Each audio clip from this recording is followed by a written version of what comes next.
आंध्र प्रदेशातल्या एक घटना आहे, पूर्ण ऐका। एका मुलीला अचानक तिच्या पायामध्ये थोड्या वेदना जाणवायला लागल्या।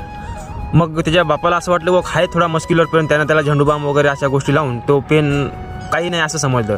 त्यानंतर काही दिवसानंतर तो वाढत गेला, ते दवाखान्यामध्ये दिले, त्या ठिकाणी सोनोग्राफी केली, एक्सरे काढले, पण त्यामध्ये सुद्धा सगळ्या टेस्ट नॉर्मल आल्या। त्यानंतर आणखी वाढत गेलं, ती व्हीलचेअरवर राहायला लागली, इतकं तिला परेशान्या होत होत्या। त्यानंतर तिचं MRI CT स्कॅन वगैरे केले, संपूर्ण शरीराची टेस्ट केली, परंतु कुठेही तिचा काही प्रॉब्लेम लक्षात आलेला नाही, तिच्यामध्ये काहीही प्रॉब्लेम नव्हता। आणि त्यानंतर मग ते एका न्यूरोलॉजिस्ट डॉक्टरांकडे गेलेत आणि ते थोडे सायकोलॉजिस्ट म्हणजे मानसिक रोग तज्ञसुद्धा होते।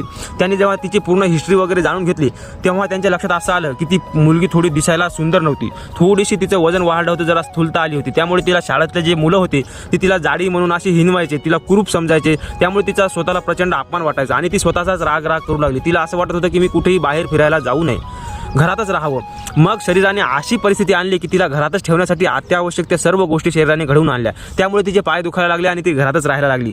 तर या गोष्टीवरून तुम्हाला हेच समजून सांगायचं आहे की तुम्ही स्वतःला जोपर्यंत ब्लेम कराल, माझ्यामध्ये काहीतरी कमतरता आहे, मी काहीतरी वाईट आहे असं जोपर्यंत तुम्ही स्वतःला म्हणाल, तोपर्यंत तुमचं शरीर तुम्हाला तसंच दाखवेल। तसंच तुम्ही तुमच्या पेनिसच्या बाबतीत करता की माझं खूपच लहान आहे, माझ्यामध्ये कॉन्फिडन्सच नाही, माझं सर्वात लहानच आहे, त्यामुळे तुम्हाला तशाच गोष्टी दिसत आहेत। त्यामुळे बंधूंनो, नंतर ती मुलगी ठीक झाली एका प्रकारच्या थेरपीनं, ती तुम्हाला सुद्धा मदत करू शकते। स्वतःबद्दल द्वेष बाळगू नका, स्वतःबद्दल न्यूनगंड बाळगू नका।